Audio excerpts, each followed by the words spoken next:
Hello, everybody, and welcome to another weekly edition of the Frank and Stan Chat. This is edition 225, and it's not often that I'm able to say that we have a guest who I actually taught.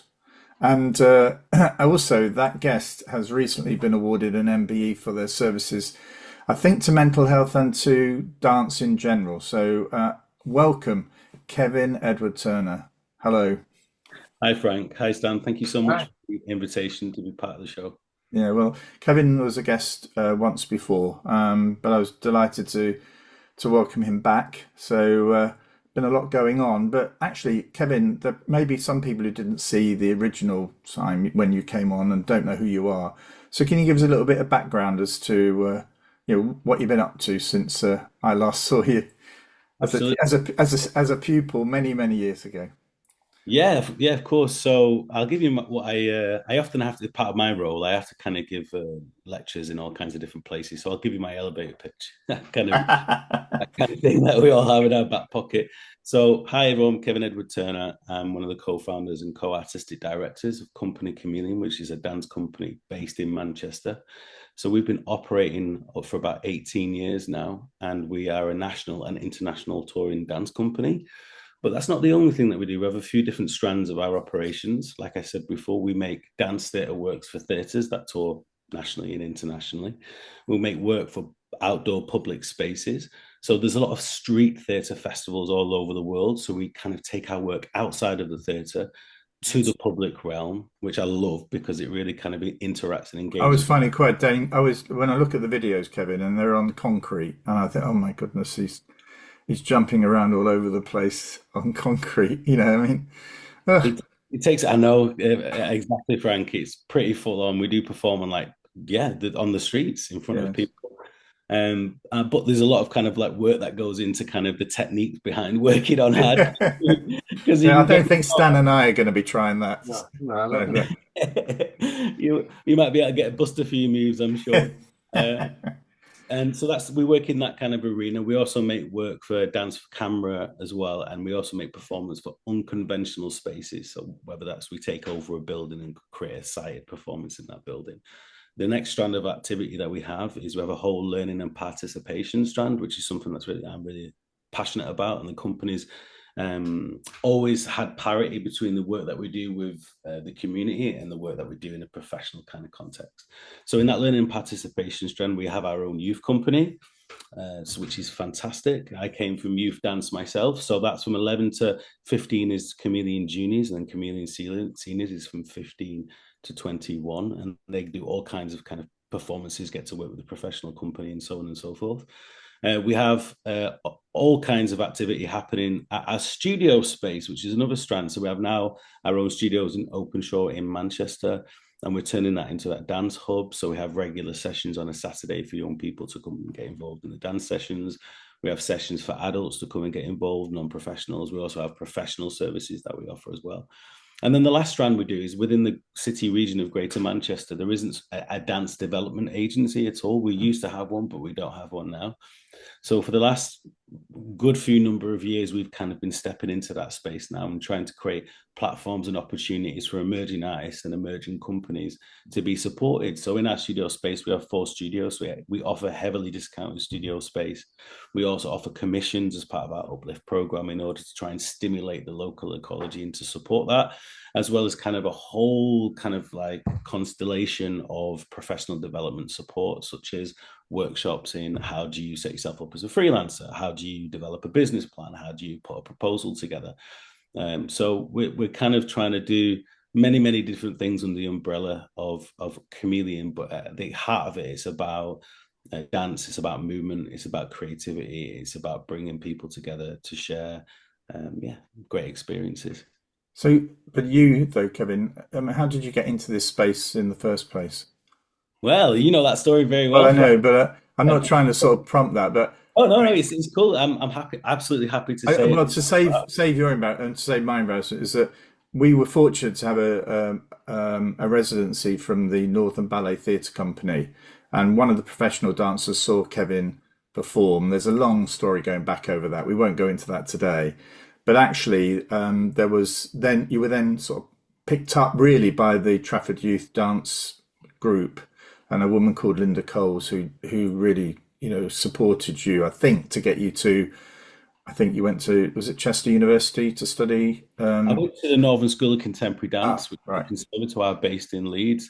But exactly that, Linda Coles, who you brought into Millbank Primary School in Partington in South Manchester. First of all, thank you for providing that opportunity to work Mm, with Ballet and for you to invite Linda in. That completely changed my life. Like the course of my life was completely altered from that day forward.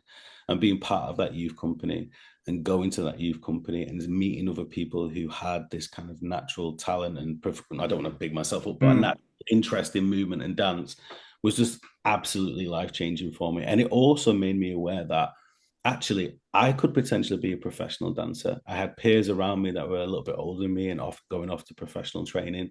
When I first started that youth company, I thought that you had to be rich, you had to be right. white, and you had to go to the Royal Ballet to be a professional dancer. And that was when I realized I was none of those things. And I realized, well, actually, that's not true. And actually, this is a pathway that I can take. And this is something that can be something I could realize these dreams. There was a Mm, pathway that I could see, and you were what kickstarted that, Frank. yeah. And I'll always be eternally thankful for that.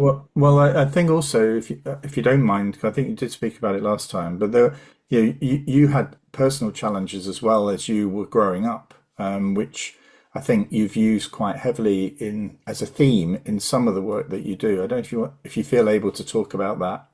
Absolutely, yeah, for sure. So I did grow up in kind of challenging circumstances. My mum and dad divorced when I was 8 years old. The kind of my dad was a very violent alcoholic, so my mum kind of took us out of that situation. And then I moved to Partington in South Manchester, and yeah, it was difficult. My mum was always working all the time, so there was a lot of time when I was kind of not really kind of looked after that well in negligence, as you would call it. I'm not saying that was purposeful for Mm, my mum.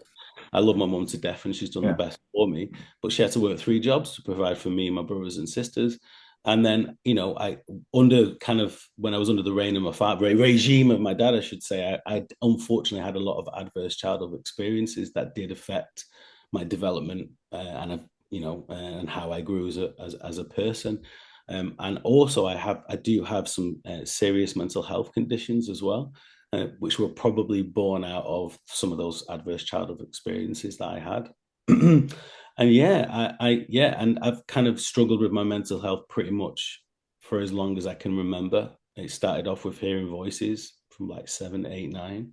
Then it went into kind of kind of semi-delusions and hallucinations, which then also kind of anxiety and depression and things like this. And to be honest with you, because I knew my mum was under so much pressure and stress, I never really told her about it. I never really told anybody about it, to be honest, for 2 reasons. One, I was extremely scared. Actually, 3 reasons. One, I was extremely scared. Two, I didn't want to burden my mother. And three, and probably the most important, is I did not have the language or the Mm, words to mm. be able to actually articulate what was happening with me. I just knew something was wrong. I knew that I didn't feel good, and I also, yeah, was really scared to talk to people about it. And So that kind of was dance then the sort of like little light that was shining each week or whenever you were performing? Yeah. Absolutely, because when I when as a young person and leading into my kind of professional training and my professional career, dance has always been that kind of space where I was able to pour some of these kind of feelings and I was able to kind of take all this kind of like conflict or difficultness that I had internally and find a way to kind of express that. And that really was like a release valve for me as a young person, because I couldn't put things into words, but I could find ways to embody it and express it Mm, through my body. And that worked, actually. That really worked. And because I was part of a community and because I felt supported, because I felt I was in a place where actually, because it was all about creative dance, it wasn't about you learn this technique as in classical ballet. So when I offered an idea in the youth theatre as a young person, and this is why we do this in our youth theatre as well, people would go, wow, that's a great idea. That was probably the first time I've heard anybody say that. And Wow. actually somebody value Mm. my contributions. So my self-esteem raised, my sense of myself of my identity was starting to form, and it really dance and movement really allowed, kind of like I said, like it was a release valve, and allowed me to kind of be able to manage, not always successfully, but for the Yeah. majority of the time, manage some of those things. Yeah. For sure. Fantastic. Well, thank you for If you hadn't had that outlet for your own issues, your own trauma, and everything, how do you think your life would have developed? Have you ever considered that? I exactly know where it would have developed, Stan. Frank understands how much of a challenging environment Partington was at the time. I do know Partington. Yeah. Oh, sorry, Stan. Yes, Sorry. And yeah, I know exactly what it would have been. I probably would have ended up in prison. Right. Mm. And Yeah. there's a time in my life where I was being pulled towards that kind of activity. And the thing that basically stopped me jumping in with 2 feet was my dancing and was my art. And I know people say this sounds like a cliche, but it really did save my life. Seriously, No, it really did. I believe it did, but my thing I will come on to is not enough people are given that opportunity. And in my view, the opportunities to do things like that are closing rather than opening. Because that leads neatly, doesn't it, into what's caught your eye this week, I think, Stan. Yeah, it's the lack of engagement, or the dip in engagement when children go to secondary school and become year sevens. And it's quite dramatic. And although the report says it's the same in most countries around the world, it's worse in England than anywhere else. And you look at the statistics, and they're absolutely terrifying. And somebody, and I can't find the tweet that he linked, and I've been trying to search for it. I'm not very good at searching Twitter, X, sorry, not Twitter. But he'd linked it to say, well, just a minute, let's have a look at exclusions and suspensions, year 7 compared to year 6. And there are 4 times as many in year 7 as at year 6.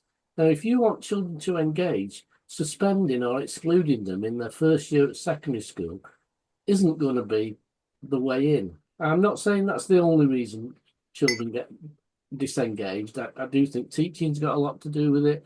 I think the curriculum's got a lot to do with it. But there's also a completely different culture for an 11-year-old to move into. And for a lot of them, it would appear that doesn't work. The way we're doing it at the moment doesn't work. And it saddens me because I'm an old man now. I've probably been old for a while now. And in 1989, I was working with a group of primary schools to link the year 7 to the year 6 curriculum. And the secondary school had said they would dedicate more staff into the year 7. There will be less moving around of classrooms, all the things that we tried to get right, and the school committed to it. And then, unfortunately, the national curriculum arrived and blew a hole in it all. And that was 7 primaries and a high school, with even simple things like the children's work was taken to the high school and put on display. So what they'd done in year 6 was there when they arrived to see it. I remember when I was in my second headship, there was a deputation from Soweto. The local government came over, so some high-powered officials. I was introduced to them as they were having a cigarette at the back of the sports hall. But I do remember going with a group of, we were doing a dance piece for a school show. And so there were about 100 kids involved in this performance, but we could only take 50 because we only had one coach. So I was quite stressed by this because we'd never practiced it before. And actually, when the children performed, I thought it was not as good as it would have been if there'd been 100. But the response from the secondary school was amazing. They just thought they'd never ever thought that primary school children could perform at that level. And it's always bothered me that, as you were saying, Stan, why do when primary school children leave their school, why don't they take all their exercise books up with them? They take them home and they go in a loft, and that gives no indication to the new teacher what sort of standard they were achieving at the end of their primary school. But I think more important, Frank, we've got to get, and this, I was doing some work in Stoke, and we managed to achieve this. It was getting secondary schools, teachers, as it was, going into primary and seeing what was going on. Mm. And they came back and decided that their year 7 curriculum needed completely changing because, one, the children had done most of it, but what they hadn't done, things that SATs didn't test, like shape and space, they found the children were way behind on that. So they shifted their curriculum to fill the gaps, if you like, in year 7. But it just, there's the curriculum, there's what's offered to children as well when they come into year 7. So in primary school, all right, they've probably been scaffolded, they've had the same teacher for a year, they've built friendships, all that's part of it. And they've probably got, in many cases, teachers who get engaged and are loving the work, and therefore the children love that. And then they go to somewhere where they've got 6 or 7 teachers, maybe not as engaged, maybe haven't got the time, more worried about the curriculum delivery. And also moving around different groups, kids moving into different sets, and which, again, the ability setting, the stuff around that is awful to think that happens in year 7. I just find that absolutely awful. And I tried to change that and I couldn't. I just couldn't get the support of the secondary school leaders to do that, And then it died because everybody stopped doing what we were doing, which was our own curriculum plan to take on the national curriculum. It is a big transition going from year 6 to year 7. I remember one of the things that I remember that transition really, really well. And what kind of worked for me and what I think Broadock High School did really well, actually, is that they invited us as year 6 overs to year 6 to go into the high school. And we created a collaborative piece with people from the high school. So the people young people who were really interested in performing art in the high school got involved in this project. And then what that did for me is first of all, I was in this building for a good few times, so it became less scary to me because it was kind of more familiar. It also allowed me to kind of know some people in the school who I could say hello to, just walking down the corridor.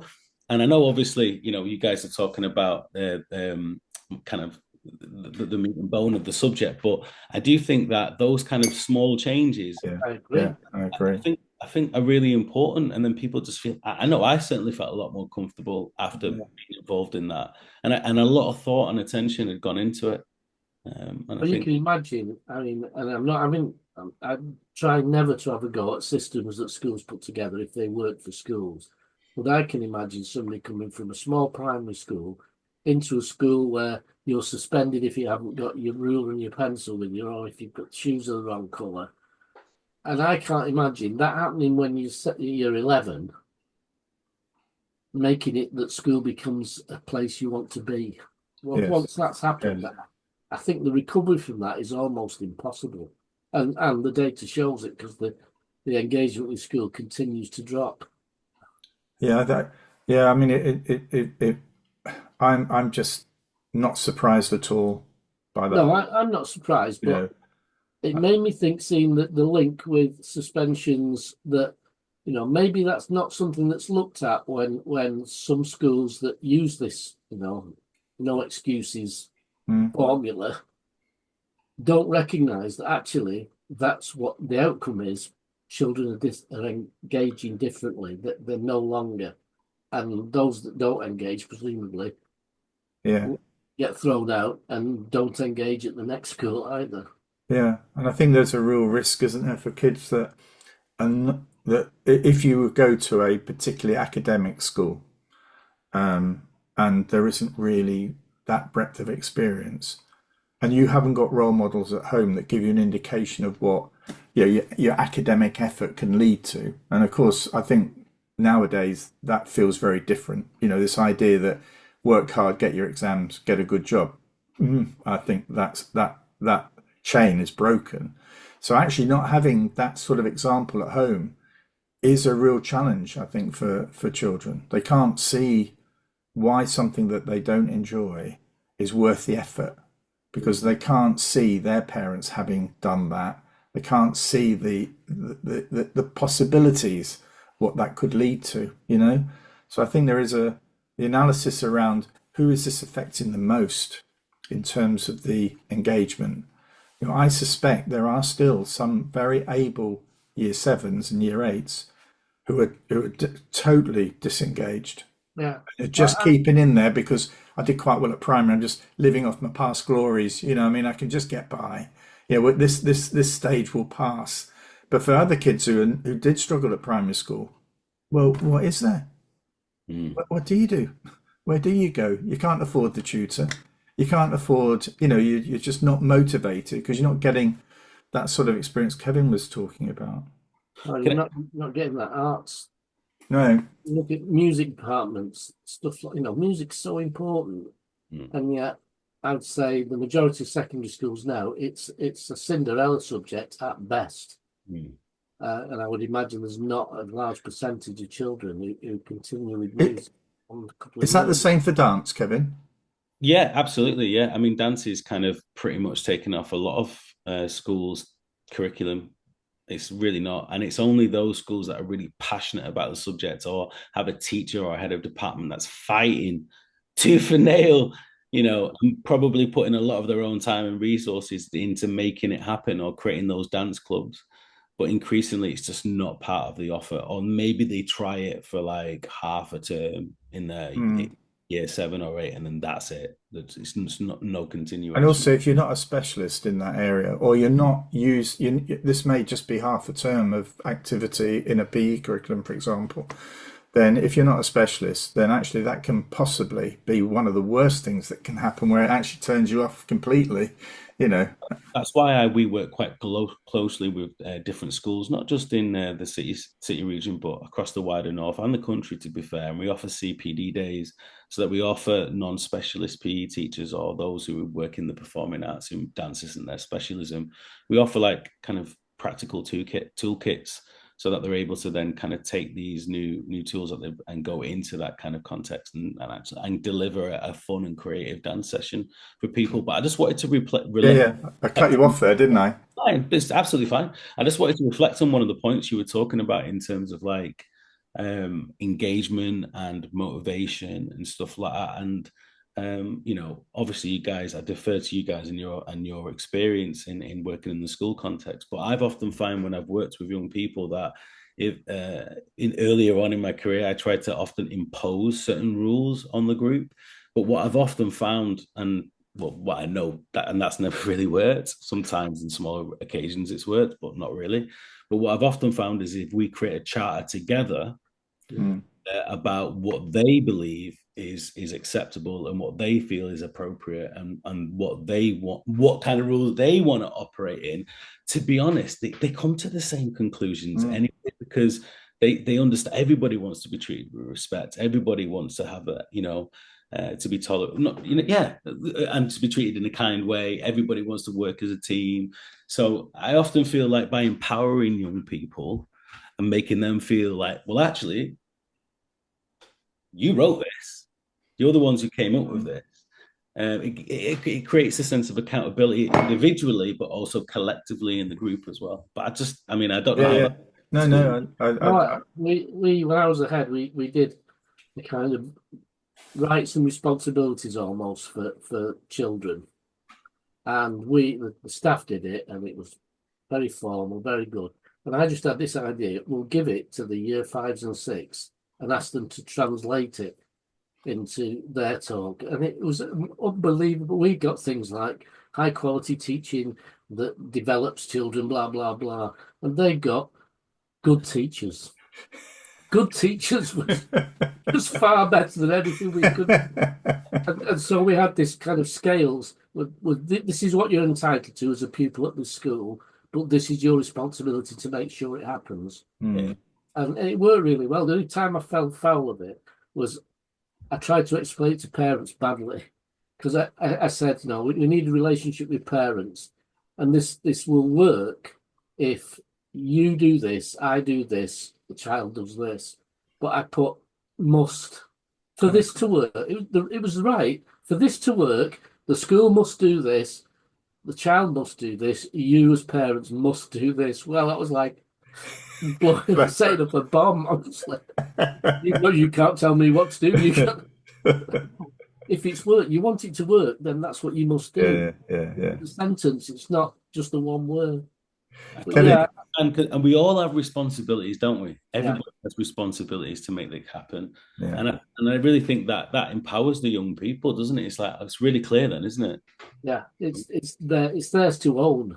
Yeah, I think I'm going to move us on to what's called Kevin's Eye. But before I do, I just want to I pick up on that point, Stan, that we had Aisha Asim on here a couple of times, a student at one of the Coop academies they had a head girl, and she was that head girl, and she's now studying law at one of the, she's studying through her exams, her law exams. But the thing is that for her, she became a sort of like, and other senior students in the school became part of that senior leadership team. You know, there was, so in a way there was this, it wasn't just about, we've got to listen to what the students are saying. You know, what they were saying really counted. You know, the strength of that was really the strength of the senior leader, the head teacher in that school wanted it to be like that, you know. And I think that she gained a lot. The other students gained a lot. Whenever there was an event going on, you know, the senior staff they were there, you know, all of that. And there was a sense that the whole structure within the school enabled that student voice to be heard by them, you know. So it sort of like, it made it a much richer, better informed sort of environment, really. I can remember you invited me to go and look around that school in a tough area of Manchester. Yeah. And I was blown away when I didn't know it was Aisha then, but it was.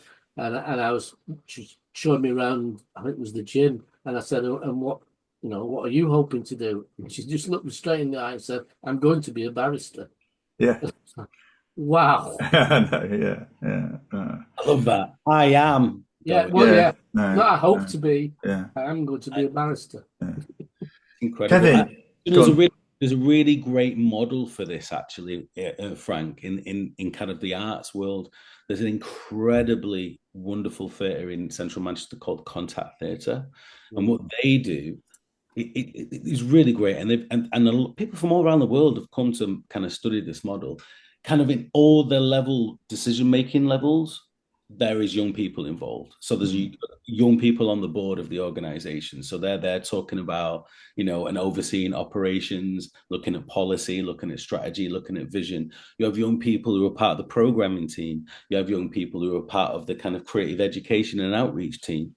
Like, so in every single area of operations in that theatre, young people are involved intrinsically. Yeah. And it's not an afterthought, like by any stretch of the imagination. They are active members. Now, obviously, depending on, everybody needs experience. If you've never been on a board before, you've never been part of a kind of committee or a panel or whatever, but they have really great kind of like training kind of packets where they can bring these young people up and give them the skills that they need so that they can meaningfully engage in these things.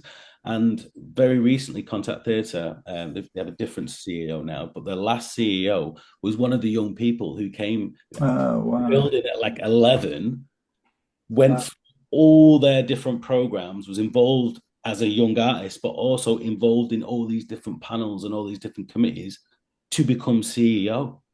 And now she's off doing some big job somewhere else. Do you know what I mean? Yeah. So it's like, I just think that is what you just said, to see those models happen in schools is amazing, because it's just, and I also, this is a bit of a contentious thing I'm going to say, they do it at private schools. Yes. I've taught at Gordonston, I've taught at Winchester, I've taught at Bedale, sorry. I've taught of a couple of others, yeah. And when I speak to the staff there, all the sixth formers, year 11s and year 10s are involved in the running of the site in all its myriad ways. And what happens is a sense of confidence, a sense of independence, a sense of, we can get this done, and I can plan, vision, put it out, and then it happens. Sense of achievement, sense of confidence, reinforces. And that's why when you meet a lot of people who go for the public school system, they have this kind of confidence. Yeah. Kevin, what's caught your eye this week? Oh yeah, sorry. It's the personal to the political. So this week was a bit of a sad week for me, because yesterday was the last session of a group that I've been running for about 8 years. And it's called the Movement Group, and I do it in partnership with a charity based in Manchester called 42nd Street. And they're in 42nd Street, an incredible charity. Their service users are from the age of 16 to 25. And primarily they are a mental health charity. So they offer all kinds of services like counseling and therapy, but through the lens of art and creativity.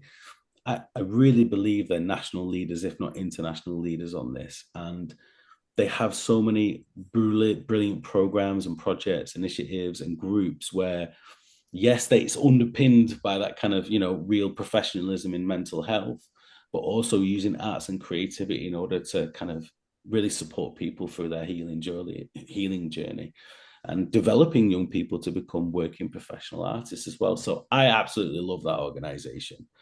But unfortunately, money in the arts and charity sector is becoming increasingly difficult to find. And unfortunately, the session, after 8 years of running it, last night was the last session.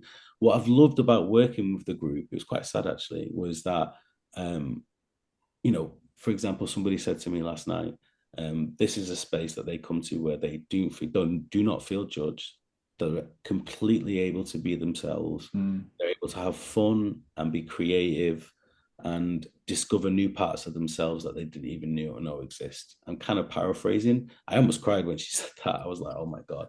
And then on top of that, a lot of these young people, some of them, it's the only time they really come out of the house, especially if they're really, have their challenges are kind of flaring up and stuff like that. So, even therapists go to their house sometimes in order for them to have their sessions. So the fact that they actually kind of pull themselves out of their kind of environment and come to the session, for me, is just a really big, a really great indicator of how much it means to them and how much they get from it.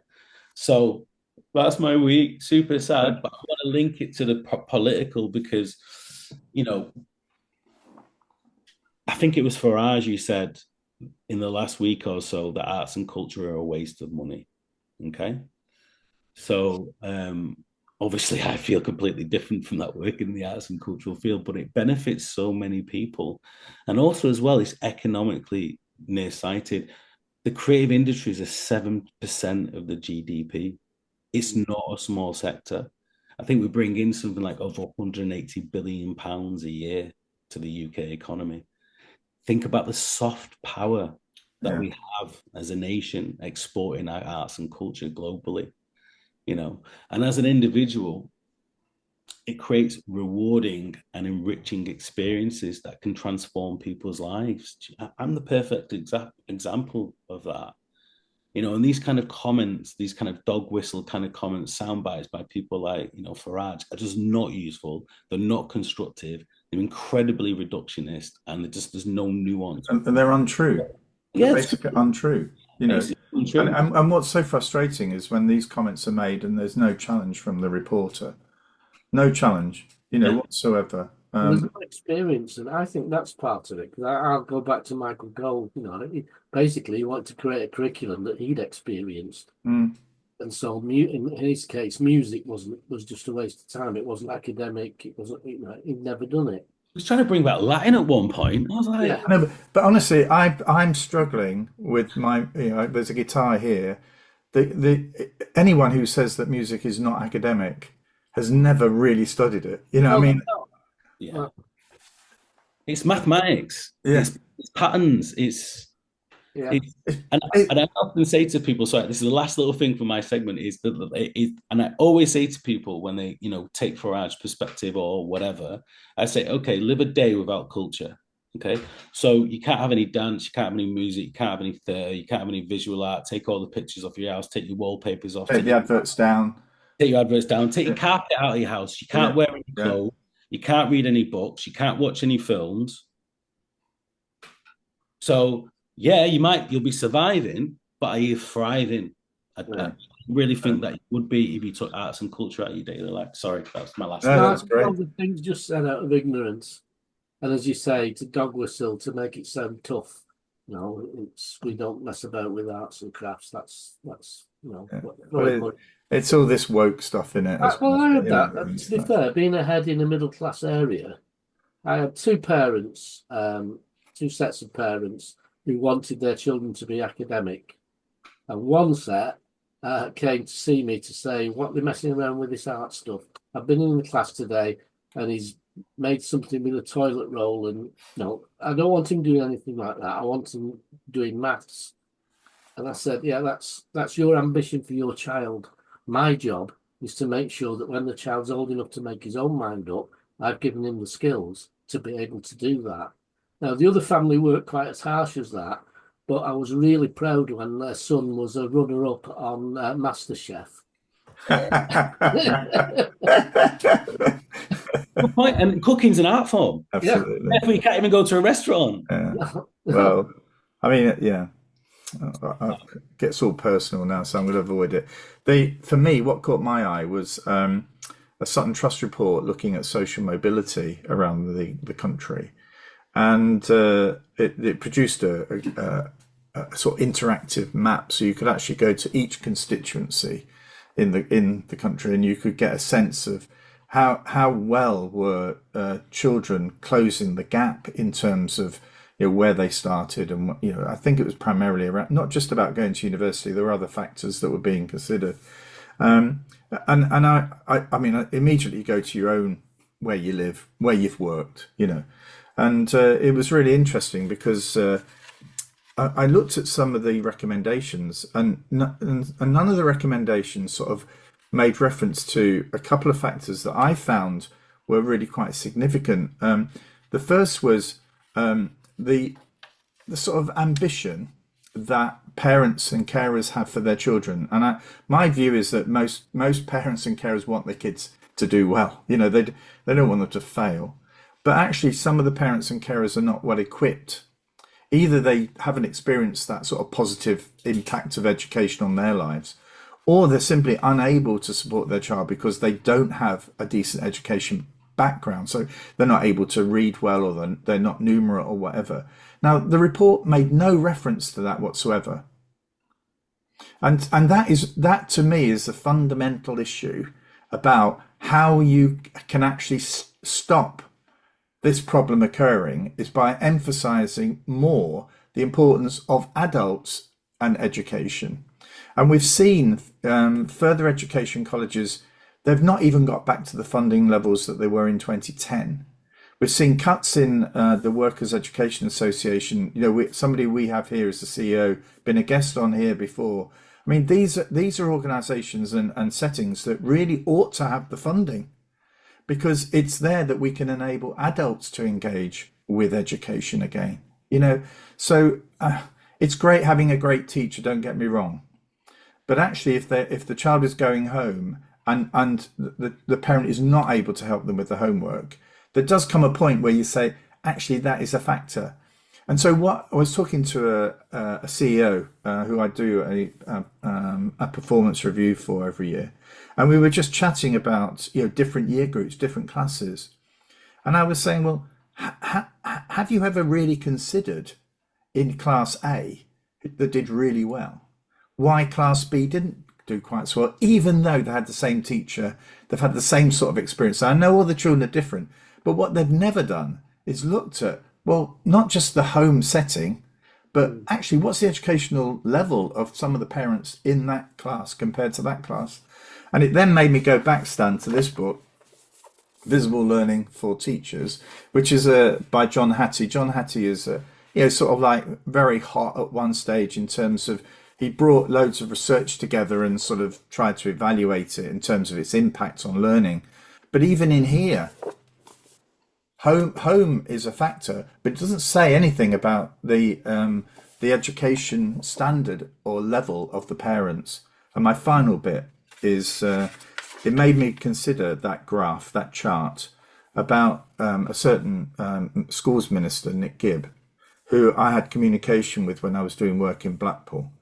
And he used to say, well, Newham's got the same level of deprivation as Blackpool, but it's doing so much better. Right. And in a simple way, it probably is. But I started to have a look at, well, what was the level of adult qualifications at level 3, which is sort of like A level and above. And in Blackpool, it's 48%. All right, so about half the adult population. In Newham, it's 69, 70%. And in the last 10 years in Blackpool, that percentage went up 2%. In Newham, it went up 10%. And a lot of that relates to immigration. You know, if you're coming into the UK, you've got a good qualification, you're going to be able to make more of it in London than if you are not well qualified. So if you're well qualified, you will tend to go to other places because you're not going to find the work in London. Or if you do, the costs are going to be very high. It's going to be quite tricky. But actually, this is a factor which we don't consider enough, you know, and I just think the government is, you know, it's all about schools. It's all about schools, all about early years. Yeah, great. But early years, if it's about early years, it's about educating and supporting the parents and carers as much as the children. So, yeah. Ambition there as well, Frankie, and expectation, because I think when I taught in inner city Salford, some of the brightest children that I've ever taught, regardless of where I've taught, and you talk to them about what they wanted to do with their lives and what they wanted to do, and probably the two brightest girls, one was going to be a hairdresser. That's what I'll be. That's not to Cry at that, no. And the other one was going to be a childminder or a nanny, and that was what had been already set in their minds at 11 was the total ambition for them and their family.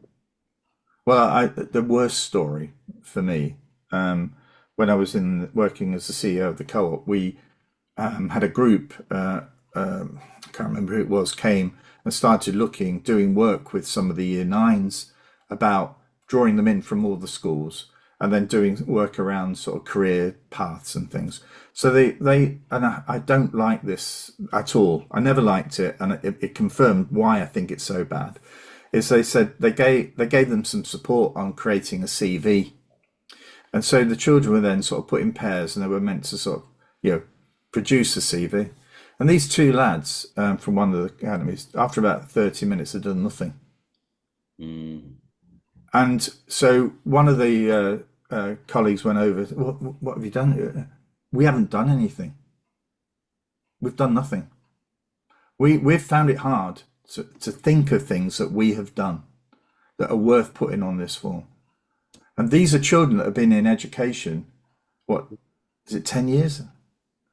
And they've got nothing to report on their achievements that are worth sharing. And I thought, yeah, that sums up how pathetic the school experience has been for them. You know, their life experience so far, that they don't see anything that they've done as being worth sharing.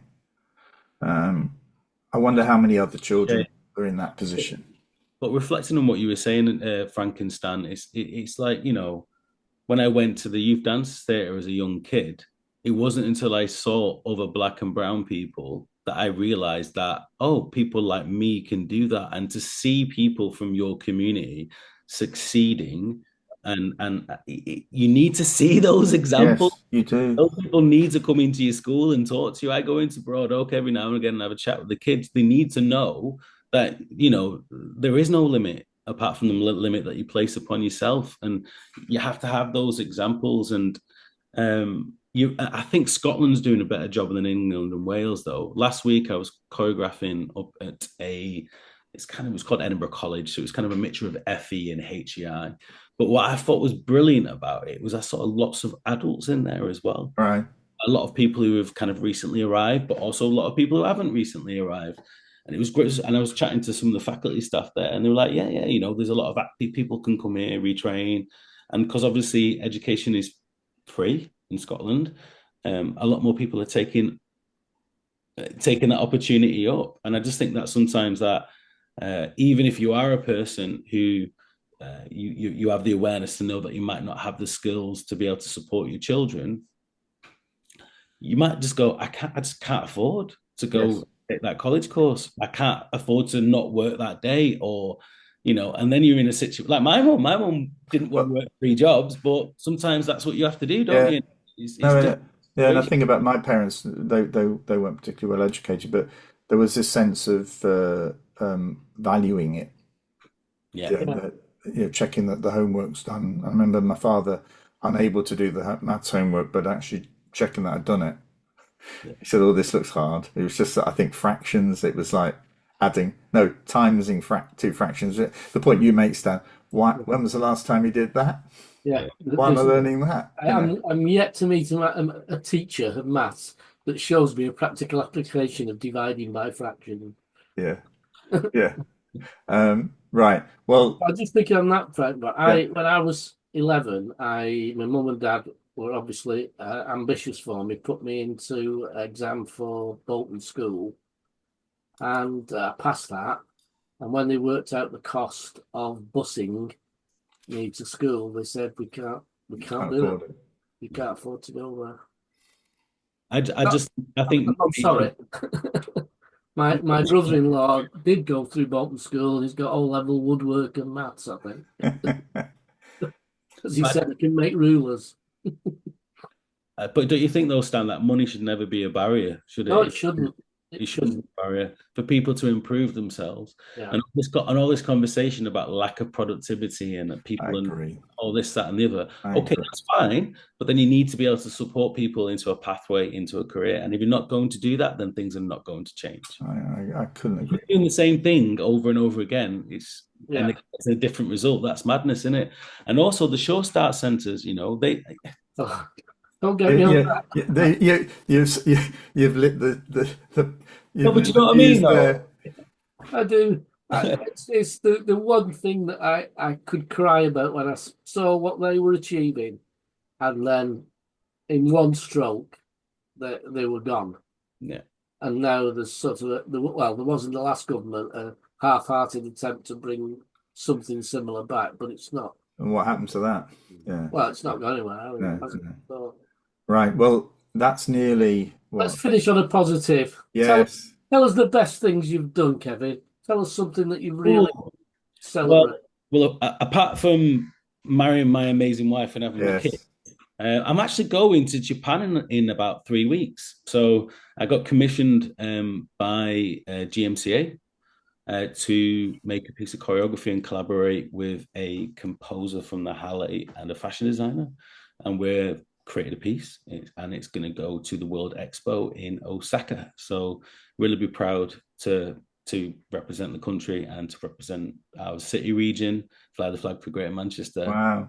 I've been to Korea, but I've never been to Japan before, so that's going to be exciting. So really. So you're going on your own, or are you taking some of it? I'm going with the company. Are you? Wow. Yeah. Wow. The dancers are the dancers within the production. We'll all be going. And I've managed to have 2 days off at the end as well. So I'm going to try and take the bullet train up to Tokyo and check that out. But I've always wanted to go to Japan. So here I am. And it's even better that someone else is paying. I'm getting paid to go. Which is somehow part of me is like, that's criminal somehow. Will you be performing? I'm not personally going to be performing, but the dancers will be performing the choreography that I created. How do you, I haven't really got time, but I've got to ask, as you get older, how easy is it to sort of move into a non-performing role or a different type of performing role? How easy is that for you? Because you were, leading from the front in effect, Very much so. I stopped performing a couple of years ago, and like I said, I did a small show last year. I've technically not retired. It's just I'm only going to do specific things, and that's because I just haven't got enough time to do Yeah, everything yeah. I'm trying to do, and someone's got to give. Also, I've got a family as well, so and I don't have the time to kind of train myself to the level of fitness that I need to do it. But it's different for different people. What's difficult is in the transition for anyone when you within any sector, Mm, it's just making sure, I guess, that you've kind of picked up the necessary skills that you need in order to transition to another role within the sector. So when I first became an artistic director in 2006, 2007, or 2007 when I created Chameleon with an old friend, yeah, I called myself an artistic director, but you, you were dancing.